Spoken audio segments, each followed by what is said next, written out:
Welcome back! Today we have something super exciting to show you.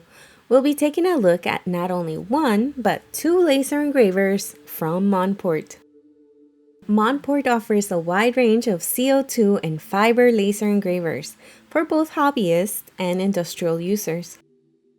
Today we'll be testing the latest desktop CO2 laser from Monport, the Mega, a 70-watt desktop CO2 laser, as well as the GA100. This is a MOPA fiber laser engraver. We'll go over each of the machine specs and put them to the test so you can decide which one is right for you.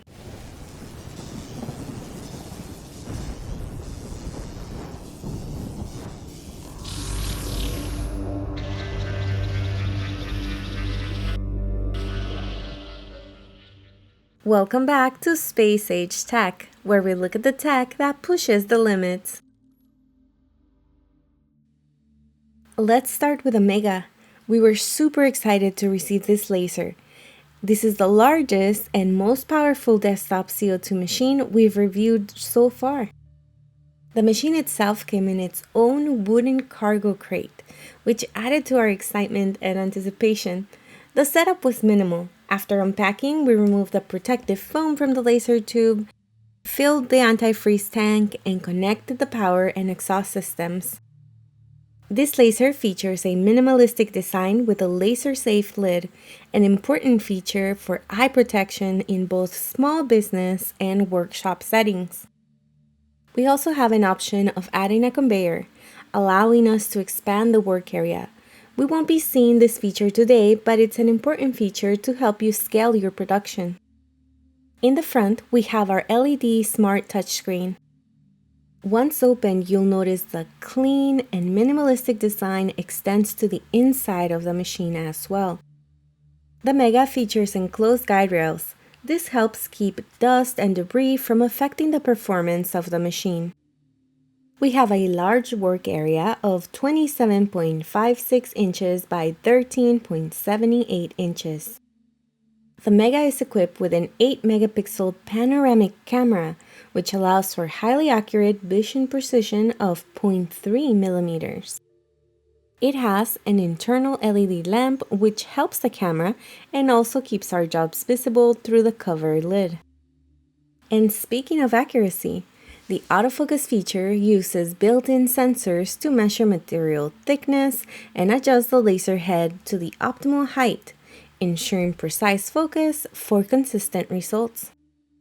As far as connectivity goes, this model features both Wi-Fi and USB-C connectivity.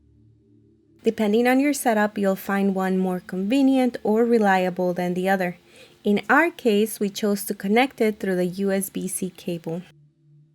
When we were ready to go, we installed the M-Design Hub. This is a free Monport software.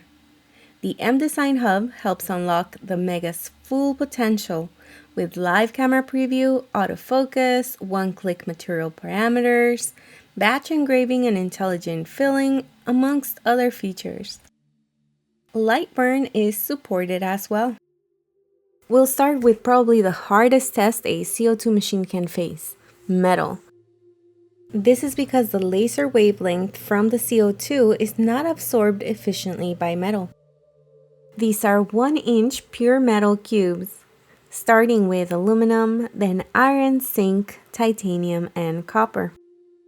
We're going to see if we can engrave any metal, and for this test, our settings are 1 millimeter per second at 100% power.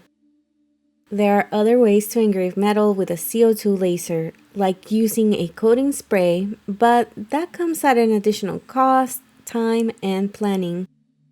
So keep this test in mind when deciding which laser to purchase. Most of the tests we'll be seeing today will be sped up. We have a lot of ground to cover. However, the Mega does have a pretty fast working speed at 600 millimeters per second. Let's take a closer look at our metal engraving results. Unfortunately, we were unable to mark copper. This is not a surprise since copper reflects most of the infrared wavelength emitted by the CO2 lasers. Titanium, on the other hand, seems to absorb some of the infrared wavelength. creating this very nice contrast on our titanium cube. We were also able to mark zinc. Although zinc has a low melting point and a tendency to oxidize quickly, so you can see we don't have a very uniform mark. Let's take a look at our iron result. Curiously enough, we can observe the oxidation happening with iron. Although we're able to wipe it away, what's left behind is not a very well-defined line, which seems to be a very common theme with these metal cubes.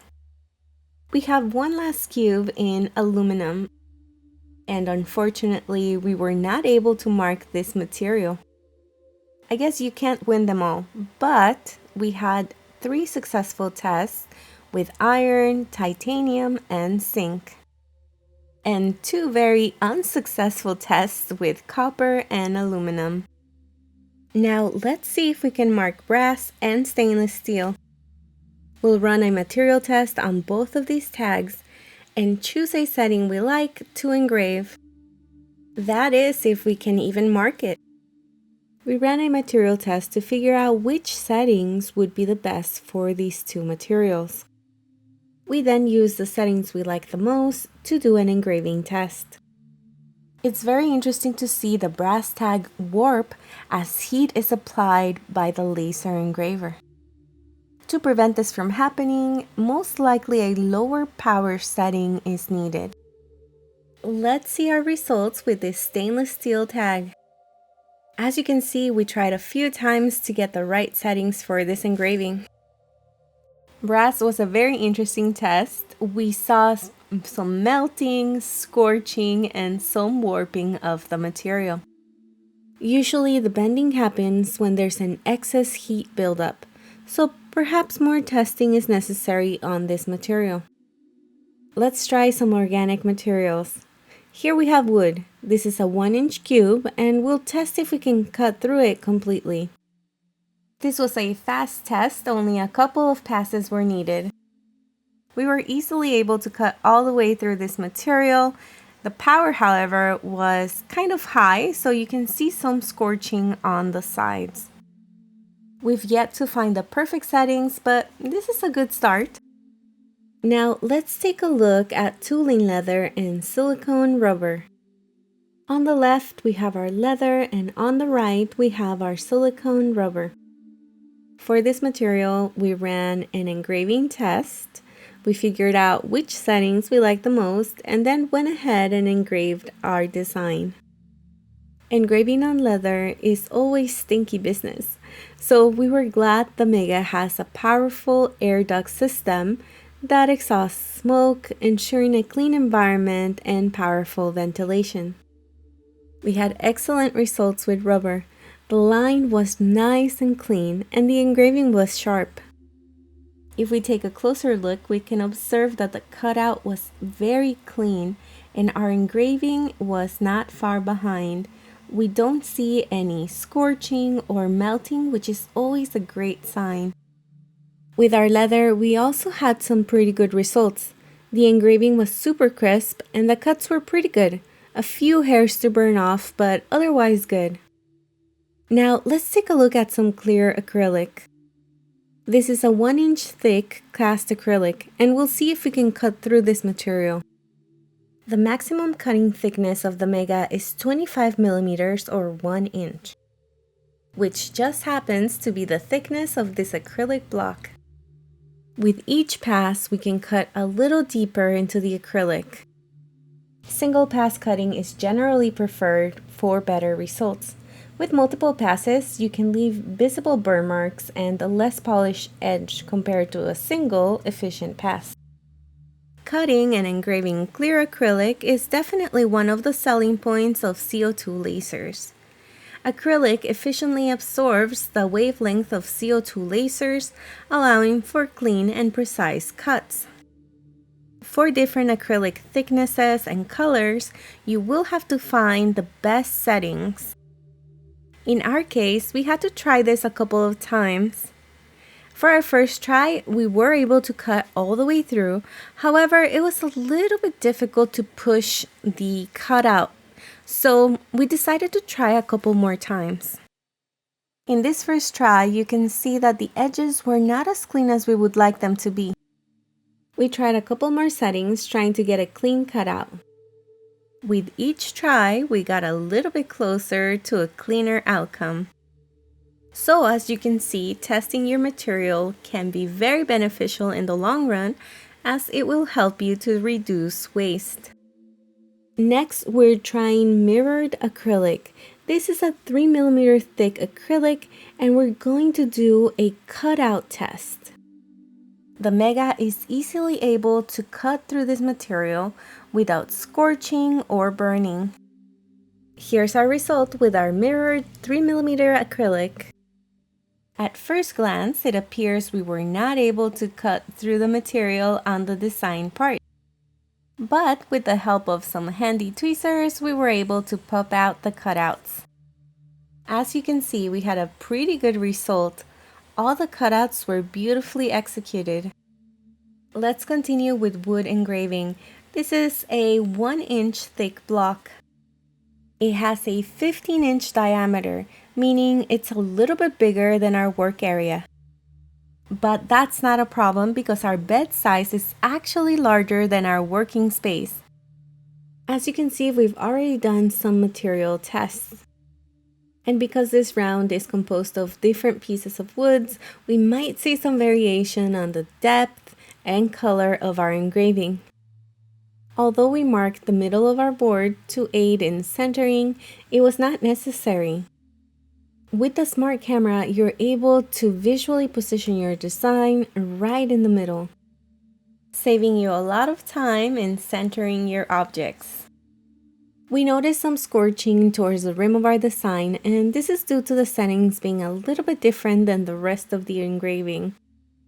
This is our final design after filling, sanding, and applying oil to our board. Let's move on to stone. Here we have a few whiskey stones of different materials. We have basalt, granite, marble, and soapstone. We'll first do a line test to see if we can engrave any of them at all. It's very possible that one or a few materials might do better than others.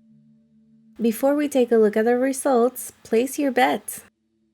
Let's take a closer look at basalt. Although at first it seems that we were able to mark this material, we do see that it's pretty jagged and perhaps melted. We were also able to mark granite, although the effect is pretty similar to the basalt. Marble also had a similar result. This tells us our power should be a little bit lower to achieve better results. However, soapstone came out very well. Let's give our stone another chance and engrave our Celtic knot design. As you can see, engraving on soapstone gives us a very nice high contrast.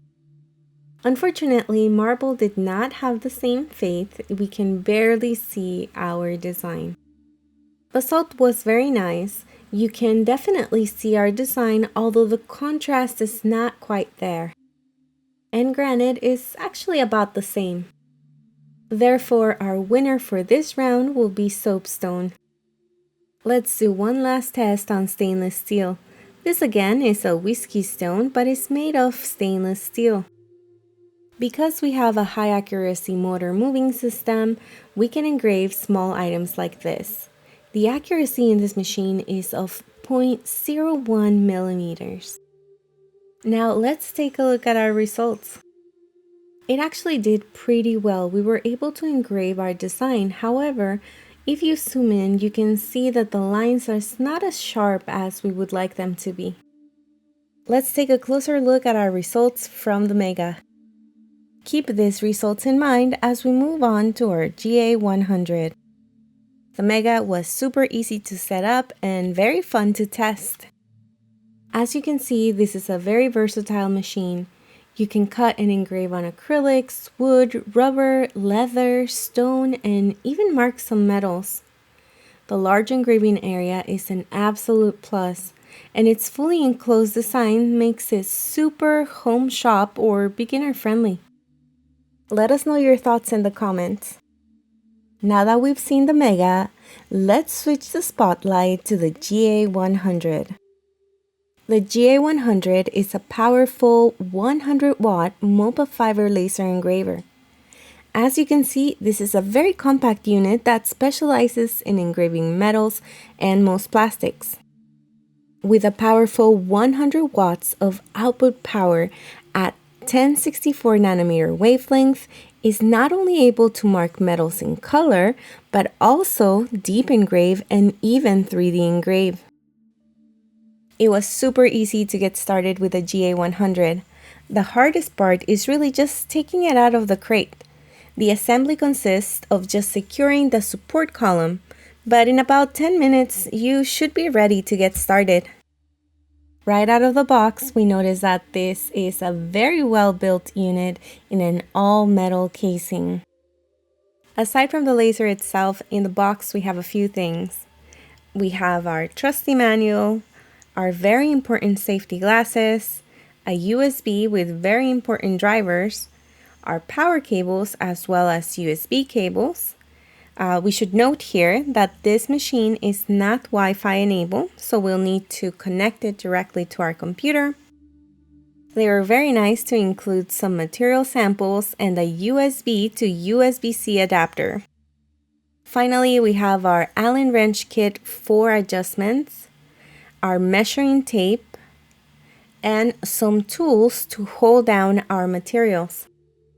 These work with our perforated laser bed to keep the materials secure. One of the most convenient features of this machine is the ability to autofocus, making this step faster and more accurate compared to manual focus, of course. After we turn on our machine, we'll be able to use the up and down buttons to focus manually. However, it's a lot more convenient to use the autofocus button. This will lower the laser head to the optimal height between itself and the material we are trying to engrave. For all our tests today, we're going to be using the autofocus feature. The laser head itself can be rotated to engrave objects that might be too large for the laser bed. This is probably where the manual adjustment option would come in very handy. Let's give the autofocus a quick test. As you can see, the laser is measuring the optimal distance between our object and the laser head. As it adjusts, it automatically lifts and lowers the laser head. We have a lot of overheads to engrave tall items. On our laser bed, we have a work area of 6.9 inches by 6.9 inches. And just like that, we're ready to get started with our test. One little piece of advice here because we almost made this mistake. Don't forget to take off your lens cap. And once you're done, replace it. This is to keep your lens very clean and working its very best. You can expect this machine to be with you for over 100,000 service hours. So be nice to it and it will be nice back. Our first test will be on our 1-inch metal cubes. This is where the fiber laser shines, so we're expecting some great results. We have copper, aluminum, zinc, iron, and titanium here. We'll be trying a few passes at full speed. By the way, the marking speed of this laser is up to 10,000 millimeters per second, exponentially faster than the CO2 laser we just saw. One thing to note here is that we're using an enclosure that doesn't come with the machine. We highly encourage you to build your own or purchase one, or just get in the habit of wearing your safety glasses whenever you're working with this laser. If you go for the enclosure route, just make sure that the vents that are located at the base of the engraver are not obstructed. We have vents throughout the base and the back of the machine, giving it excellent heat dissipation capabilities. As you can see here, we were absolutely able to mark copper, aluminum, zinc, iron, and titanium with no problems. More importantly is the quality of the engraving. You can see all the lines are nice and uniform. There is no gaps or indication of melting. We'll continue our testing with leather. Our first test is a materials test. Here we are seeing which setting would be the best for engraving. Once we found a setting that we liked, we decided to engrave and cut this material. We can observe some fumes coming off of this engraving. By having an enclosure, you're able to connect an extraction system where you can vent out a window or go into an air purifier.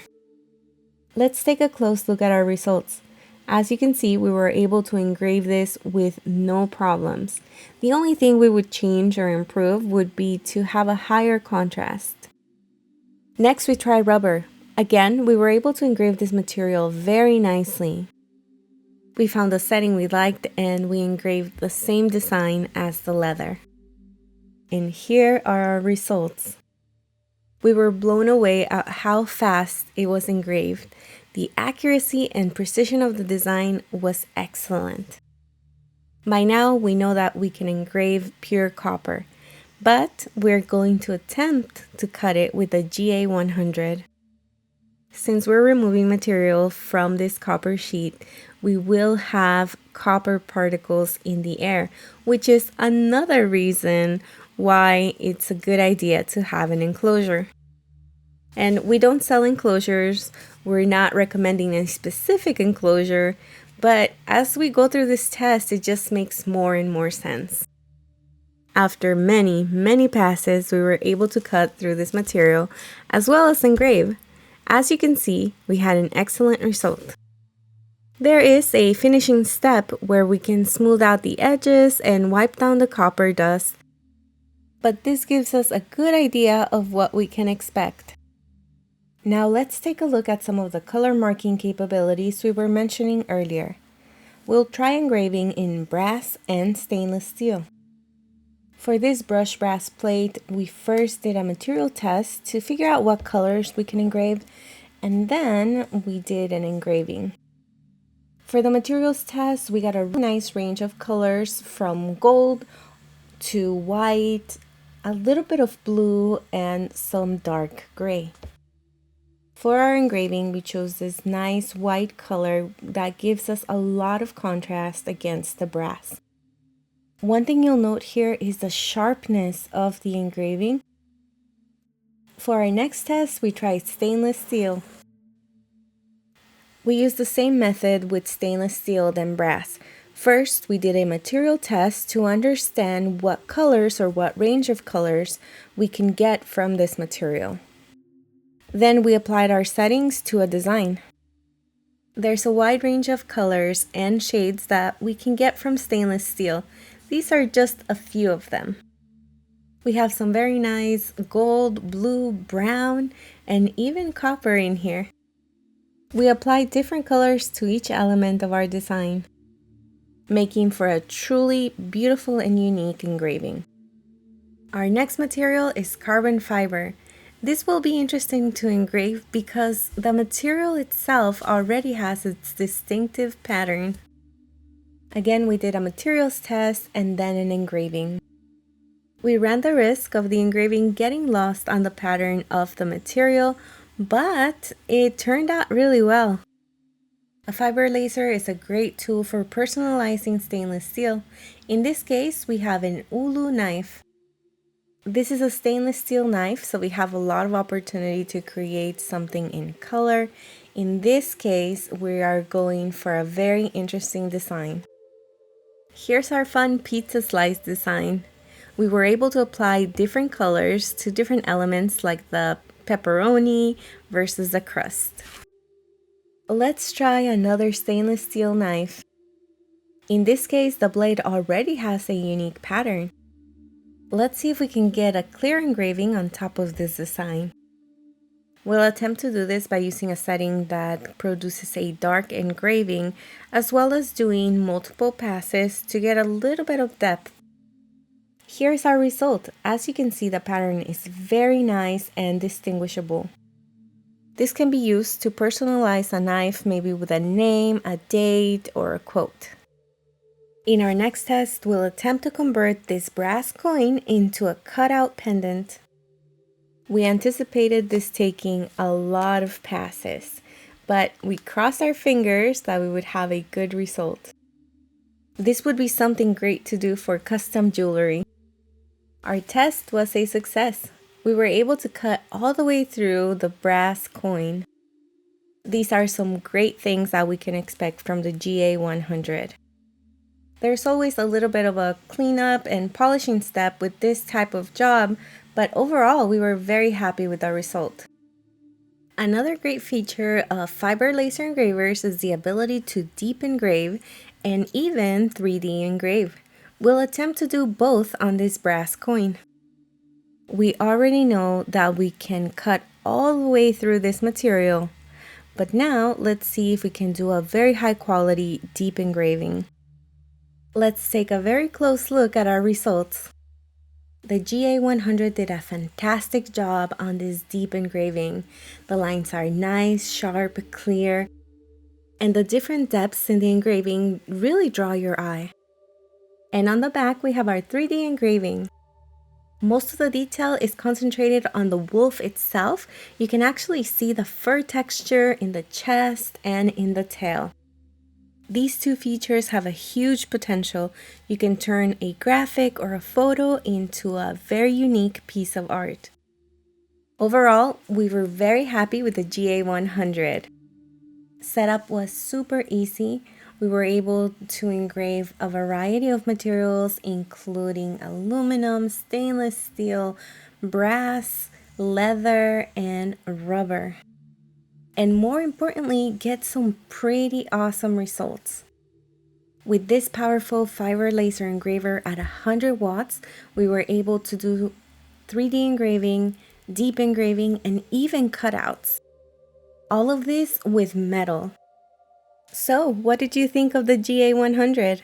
If you're ready to get yours, check the links in the description. Today we saw 2 laser engravers from Monport. Choosing the right one for you will depend heavily on 2 factors. Most importantly, the types of materials you want to engrave. The Mega is great for materials like wood, acrylic, leather, and even rocks. While the GA100 is great for metal engraving, including stainless steel, aluminum, and titanium. You'll also need to consider the work area. This will depend on the size of the engraving you want to make. The Mega has a large work area at 27.6 inches by 13.8 inches versus the GA100, which has a work area of 6.9 inches by 6.9 inches. There are other considerations such as the learning curve of CO2 versus fiber laser engraving, the space you have available in your shop or craft room, and of course, the price. But the first 2 considerations are the most critical in our opinion. If you're interested on learning more about these 2 laser engravers or Monport, check the links in the description. We'll be reviewing this and other amazing technology in our upcoming videos. If you enjoyed this one, please like and subscribe. It really helps our channel grow.